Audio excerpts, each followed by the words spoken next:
바람이는 이제 뭐 처음에는 뭐 갈비사자다 뭐 이런 얘기들이 있었는데 지금은 뭐 그 별명과는 어울리지 않을 정도로 살이 좀 올랐습니다.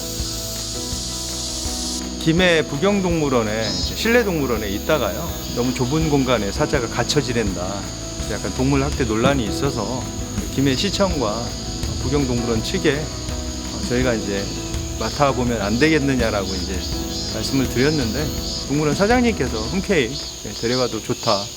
좀 남은 여생은 좀 편하게 지냈으면 좋겠다. 이렇게 말씀을 해주셔서 데려오게 됐습니다. 네, 들어보시면 이곳에서 기존의 사자들이 여기 있을 거고 저편에 이제 바람이가 있을 거고 이 망을 통해서 이제 서로를 익히게 될 겁니다. 괜찮다 싶으면은 이제 여기에서 이제 같이 생활을 하게 되죠. 그럼 청주동물원 앞으로도 계속 이렇게 열악한 사육 환경에 있는 동물들을 데려올 계획인가요? 예, 기회가 되면은요 보호받아야 될 야생동물들을 데려오는 것을 저희 방향성으로 정했기 때문에 바람이만 데려온 게 아니라 그 전서부터 이제 그런 과정들이 있었기 때문에 자연스러운 제안을 할 수 있었던 거거든요. 다른 점은 저희가 좀 축약해서 말씀을 드리려고 4가지 R과 하나의 E로 좀 압축을 시켰거든요.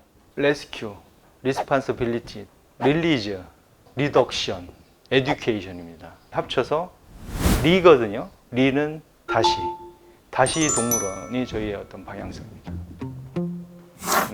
불과 몇 년 전만 하더라도 청주동물원도 전국에서 가장 좁은 호랑이사, 시멘트로 된 곰사. 그때는 그런 열악한 환경에서 동물을 전시하는 곳으로만 동물원이 좀 인식됐었거든요. 그런 동물원은 사실 없어져야 된다고 생각을 했었던 겁니다. 근데 지금은 다른 어떤 역할들을 수행할 수 있을 것 같아서 지금은 조금은 이제 생각이 좀 달라졌어요. 청주동물원이 언제부터 바뀌기 시작한 거예요? 2019년이 되겠네요. 웅담 채취용 사육곰을 저희가 이제 처음으로 이제 구조를 했어요. 시민의 어떤 기부금으로 곰을 샀고요. 그거를 이제 녹색연합에서 하셨고 또 환경부가 나서 주셨고 또 저희 청주동물원이 이제 보호를 맡겠다. 그 최초의 어떤 환경부 국비를 받아서 이제 곰사를 리모델링을 한 게 2019년입니다. 국비가 조금씩 늘고 리모델링 할 수 있는 동물사들이 늘어났죠. 옛날에는 이제 5구획으로 나눠져 있었어요. 그래서 이제 5종의 이제 동물들이 있었죠. 그것을 이제 하나로 합쳐서 늑대가 이제 비교적 넓은 공간을 쓰도록 그렇게 해줬습니다. 옛날에는 이제 130종 정도가 있었는데 이제 동물은 이제 수명이 있기 때문에 이제 자연 감소가 되죠. 이제 자연 감소 될 때마다 그 옆칸을 늘려주는 겁니다. 이제 늑대들이 이제 좁은 공간에 가둬놓으면은 정형 행동, 의미 없이 그 자리로 왔다 갔다 하는 행동들이죠. 그게 굉장히 심했던 친구들이거든요. 근데 지금은 이제 그런 행동을 볼 수는 없죠. 이제 쓰라소니도 나와 있죠. 저기 보시면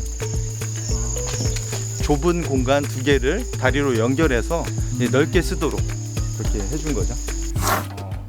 야생동물 구조센터에서 구조된 야생동물 중에 이제 밖으로 못 나가는 이제 장애 동물들이 있어요. 아니면 또 실내 동물원들에서 바람이 같이 구조나 보호가 필요한 야생 동물들이 있을 테고요. 그런 동물들을 이제 데려올 수 있는 공간이 필요하고요.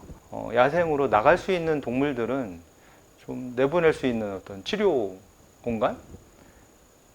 그러니까 보호소이자 치료 공간으로서는 역할이 있다고 생각을 합니다.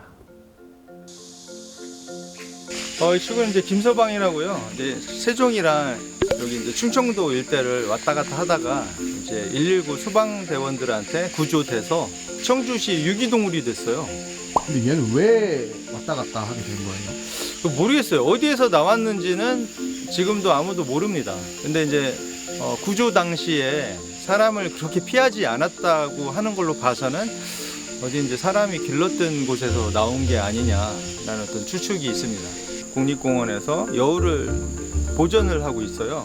지금 꽤 많은 여우들이 자연 방사가 됐거든요. 그래서 그 여우 종이지 않을까 싶어가지고 DNA 검사를 했는데 이제 그 종은 아니었어요. 뭐 어디 돌아갈 수도 없고 해서 저희가 이제 데리고 온 거죠. 뭐 영국의 저지 동물원일 수도 있고, 그리고 미국의 소노라 사막 동물원일 수도 있고요. 영국의 저지 동물원은 영국의 어떤 섬에 멸종 위기 종 보존을 위해서 일하는 동물원이고요. 소노라 사막 박물관은 그 기후에 맞는 동물들을, 그러니까 토종 동물이죠. 토종 동물들을 이제 보호하는 그런 동물원. 저 새장을 예전에는 이제 들어가서 이렇게 한 바퀴 삥 도는 그런 관람 형태였거든요. 야생동물이기 때문에 야생동물의 공간과 관람하는 방문객들의 공간을 좀 나눠놓은 거죠. 몇 종 몇 마리 정도 있는 거예요? 제가 사실 지금은 정확하게 모르겠어요. 왜냐면은 지금 원앙이나 해오라기들은 저 안에서 자연스럽게 부화를 해요. 그래서 이제 작은 생태계가 이루어져 있거든요. 그래서 저도 지금 정확히 몇 마리인지는 몰라요. 몇 종 몇 마리가 그렇게 중요한가라는 생각은 좀 들어요. 그냥 자연에 저 산에 몇 종 몇 마리가 있다고 얘기하지는 않잖아요.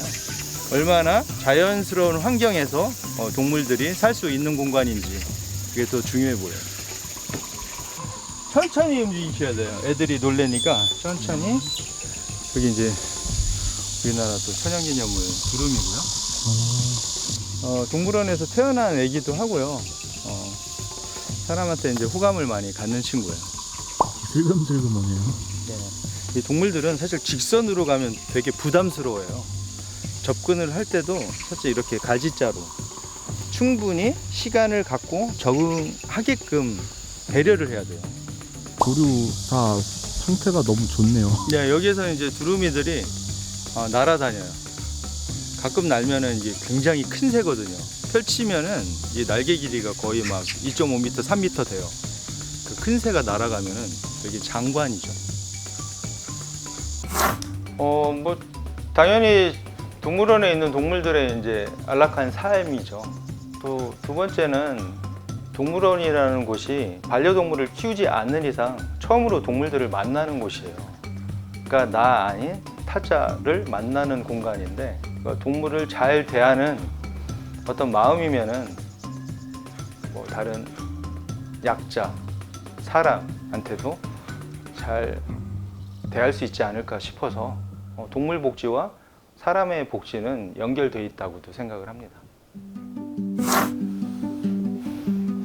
뭐 좀 안타깝죠. 그리고 이제 20년 동안 그 좁은 케이지에 갇혀 지낸 사자가 이제 상상이 돼서 더욱더 안타깝고요. 이제 사살이 됐다, 뭐 살려야 된다, 뭐 이런 어떤 논점들이 많더라고요. 근데 다시 그곳에 돌아가는 것이 사자한테는 좋은 일이었을까? 라는 생각은 해봐요. 살만한 곳으로 옮겨갔으면 하는 아쉬움은 있습니다. 예, 그렇죠. 생태적으로 이제 전시를 했었던 공간이라 그런 목적이 전혀 없기는 아마 힘들 거예요. 근데 어떤 의미 있는 전시를 하느냐를 선택하는 것은 이제 동물원에 있거든요. 뭐 예를 들어서 저희 수달 같은 경우에는 오전에 오시면 보실 수가 없어요. 왜냐면 수달은 야행성 동물이니까요. 그런 것들을 통해서 또 야생의 수달을 이해할 수도 있고요. 가장 입구에서 가까운 수달사거든요. 근데 지금 이제 수달이 보이지는 않습니다. 수달은 볼 수 없지만 이제 수달이 놓고 간 이제 흔적들은 볼 수가 있죠. 수달은 이제 육식동물이기 때문에 자기 어떤 영역을 바위 위에 놓고 알리거든요. 그래서 그 바위 위에 배설물들이 보이시죠? 관람객들도 있던데 네. 수달 못 보고 가는 건가요? 네, 그래서 저희 이제 설명은 드렸어요. 수달을 만나기 위해서는 우리가 수달 생태에 맞게 2시부터 관람은 가능하다. 그러면서 이제 전시 동물로서라기보다는 정말 야생에 있는 수달의 어떤 생체 리듬에 맞게 수달이 나오면은 기다렸다가 이제 보시게 되는 거죠. 여기가 이제 사랑새 모이주기 체험을 했던 곳이에요. 배고픈 사랑새를 이용해서 뭐 재미를 느꼈던 그런 공간인데, 지금은 이제 저쪽에 이제 박제처럼 앉아 있었던 올빼미가 있었는데 일로 와 있거든요. 한번 찾아보세요. 360도 돌면 보여요. 아 진짜요? 아, 빛 보여? 보인다. 보이죠? 네네네. 올빼미 저렇게 생긴 거야. 그게 아니라 올빼미는 우리나라 천연기념물이기 때문에 우리나라 나무인 소나무와 저런 보호색을 띠고 있어서 원래 잘 안 보이는 게 맞아요. 그러니까 찾으면서 그런 것을 이제 느낄 수가 있는 거죠. 아, 우리나라 동물이 저렇구나. 올빼미는 어떤 활동을 하고 생태의 어떤 역할을 하는구나. 그런 것들을 배울 수 있는 곳이어야 사실 그래도 동물원의 어떤 사회적 역할이지 않을까. 여기 이제 독수리가 있는 곳이고요. 그리고 뭐 이렇게 부리가 비뚤어져서 뭐 아사 직전에 발견돼서 온 친구도 있고, 또 날개가 다쳐가지고 몽골로 돌아갈 수 없는 독수리가 와 있기도 합니다. 동물원에 와서 뭐 삶을 이어갈 수 있고, 이 동물들의 어떤 스토리를 들으면서 야생 보전 메시지 뭐 이런 것들을 이제 알아가는 어떤 교육 동물로서 저희는 이제 데리고 있을 수 있는 거죠. 동물도 좋고 사람도 좋은 것을 찾아낼 수도 있어요. 예를 들어서 동물들은 지금 이제 동물원에서 갇혀 살면서 사실 지루할 수밖에 없거든요. 야생에서의 어떤 다채로운 어떤 자극들이 없으니까. 근데 사람들이 모여서 동물들이 가지고 놀 수 있는 장난감들을 만들어줘요. 해구 같은 거를 이용하면 더 좋아요. 그건 이제 해양 쓰레기를 재활용할 수가 있으니까요. 그 해구에는 구멍이 뚫려 있거든요. 거기에 이제 쉽게 먹을 수 있는 먹이를 그 안에 넣어주면은 이제 곰들이 그거를 이제 굴려요. 치거나. 그러면서 이제 동물도 움직임이 있어서 운동해서 좋고, 사람들도 그것을 보면서 재밌어 할 수 있잖아요. 사실 호랑이나 올빼미나 두루미를 한 종을 가지고도 하루 종일 얘기할 수 있는 어떤 콘텐츠를 많이 만들어서 제공하고 싶습니다. 그러니까 사람과 동물이 모두 다 만족할 수 있는 어떤 대안들을 만들어내야 된다고 생각을 합니다. 동물 복지를 위하는 동물원이지만 재미있기도 한 그런 동물원이 되고 싶습니다.